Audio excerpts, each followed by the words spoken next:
Hello everyone, I hope you had a great day. Today we are looking at some new malicious compliance stories. I hope you enjoy them. If you like the video, don't forget to hit the like button, it really helps. And now let's start with the first story, shall we? The first story is called "That's Above My Pay Grade." I used to work at the front desk of a department of social services. We host monthly meetings where families can get funding for services if their kids have special needs. The family and service providers come to the meetings to give progress updates. Visitors are only allowed to enter if they wear the approved visitor badge and have someone from our agency escorting them back. A service provider was there for one of these meetings. So I had her sign in and gave her a visitor badge. She said, "I don't need that. My work badge says who I am." I said, "You do need that if you want to go inside." She huffed, rolled her eyes and put on the visitor badge. Then she said, "Well, I'm wearing your badge. Open the door." I told her she needed to wait until the people running the meeting were ready to come to get her. She argued, "What is the point of me wearing this badge if I can't work by myself? You are saying I need to wear a special badge and then I still need to be escorted back? That doesn't make any sense."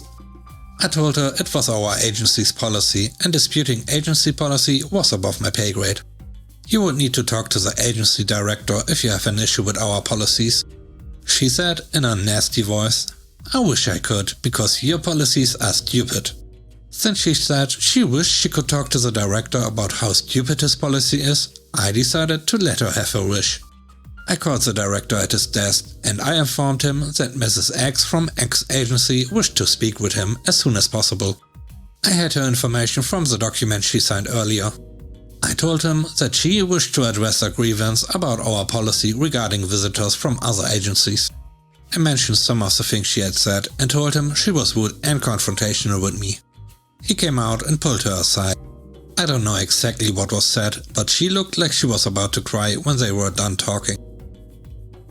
The next story is called "Call the Cops." I live in a completely unsoundproof flat with my wife and kid. We sadly discovered it after moving in because the neighbors weren't there when we visited.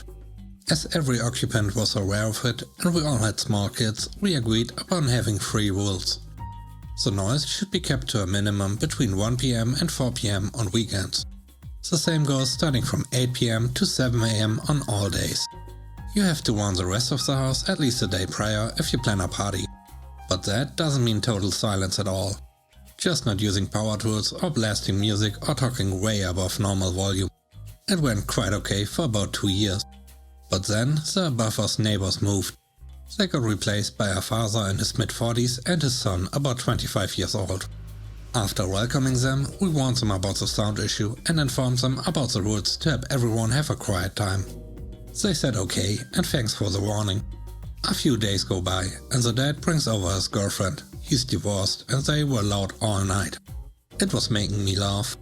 But around 1 AM that lady started singing.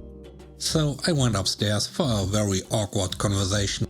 I just told the out-of-breath sir that again the building had no soundproofing and that singing at 1 AM was a bit too much after that long evening and we would really like to sleep now. He went as red as possible and we exchanged a few words just saying that nobody is mad but that the sound issue is very real. After that it was okay. But as he realized how much that issue was real, he started going to his girlfriend's place on weekends. And his son started bringing friends over more frequently. That was the time where we learned that he has not 1 but 3 sons. So 2 of them aren't supposed to live with him regularly. Anyway, as they invited friends over, they were always in party mode. They had no respect for the rules at all.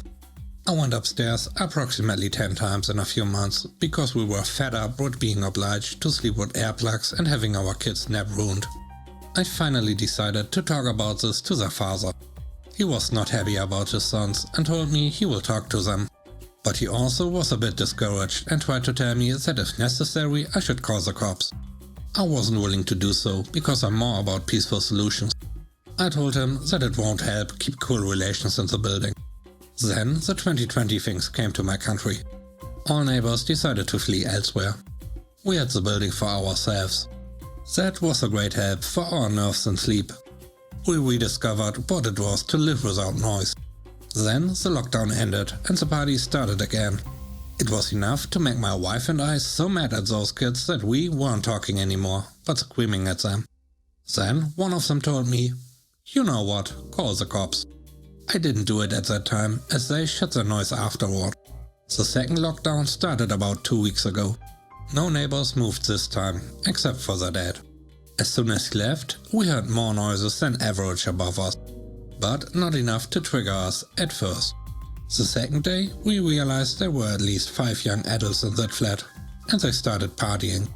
Not loud music, but music anyway.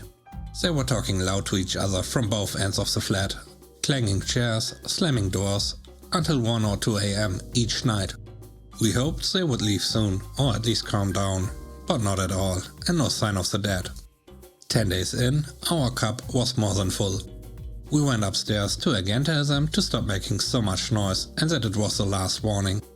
The day after that, the same story. I was furious.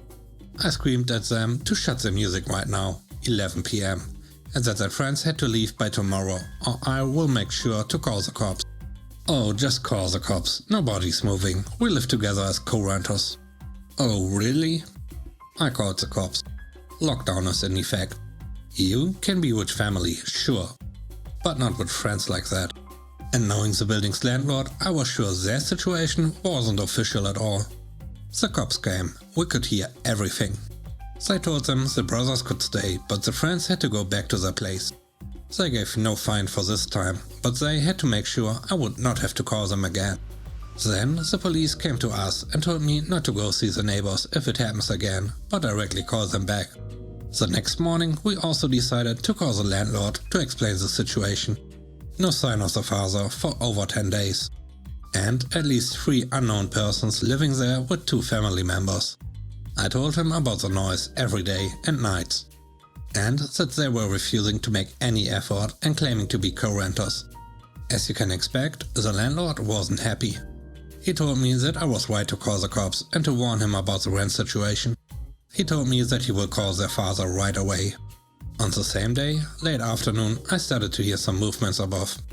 People were running left and right. Just before the dark, I was pleased to see those 5 young adults with their luggage exiting the building and going towards the train station. The cherry on the cake was that I saw one of them giving the finger behind him in the building's direction. I laughed so hard. It was a calm night with a smile on our faces. The last story is called "It Looks Like It Does Not Hurt." So this was back around 2003. It was Christmas time, and in my rather large family we all draw names and then get that person a gift for around 50 to 100 bucks. This particular Christmas, both of my parents had drawn the names of my cousins, who were my age and very close with me. I happened to have drawn the third of the 3 brothers, so we had the whole set. And my parents decided I was the logical choice for just choosing gifts for all of them, which I was more than happy to do. So off to Walmart we went. We were a paintball family, and airsoft was pretty new on the scene back then. It was just coming into its own and was kinda the hot thing on the block. So when I found a set of cheap airsofts that fit within my price constraints, I thought they were the perfect gifts. I stacked them into my cart and went and found my parents. My dad looked them over and was not impressed. He declared them puny and said that they didn't look like any fun at all. But I stuck to my guns, stating that it was something that they would want and would be excited about. He relented and we started moving towards the cashier when this exchange took place. Those don't even look like they would hurt. So, they don't have to hurt? Yeah, but you would have to shoot someone from less than 5 feet away to even feel it. So, you want me to shoot you with one? Sure. We laughed, checked out and hauled our stuff home. 3 days later and I had acquired a few extra things to go with the gifts. I was wrapping them up in my bedroom and I decided it just made the most sense to include all the little extra things in the already oversized box. So there I am, with the box open on my bed and I hear my dad in the middle of a phone call. He's a doctor, sitting at the family PC. Remember having those? It happened to be situated right in front of the door to my bedroom. Recalling his words from the store, I popped the airsoft out of its foam packaging, loaded it, cracked open my door and shoot my dad in the leg from about 3 feet away. My father is not the kind of person you do this kind of stuff to. He has some anger issues at times, and though he never hit us kids, can really get going, breaking stuff and swearing, beat red face, all that stuff.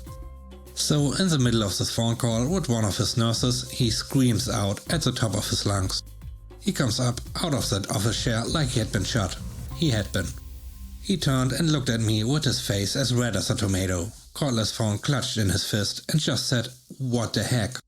Through my cracked door, I replied back, "Well, you said I could shoot you because it wouldn't hurt."